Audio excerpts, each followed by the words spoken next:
ipapakita mo natin ang ating tokwa.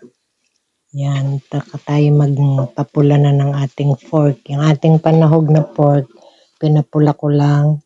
At ayan na, naprito ko na lahat yung tokwa natin.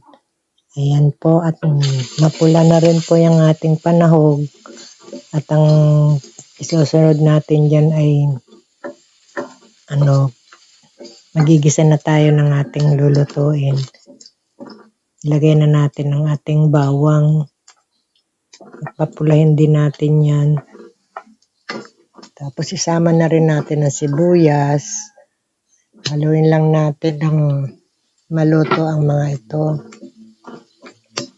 At pagkatapos, pagka naluto ng ating sibuyas, ayan, translucent na siya. Pwede na nating ilagay ang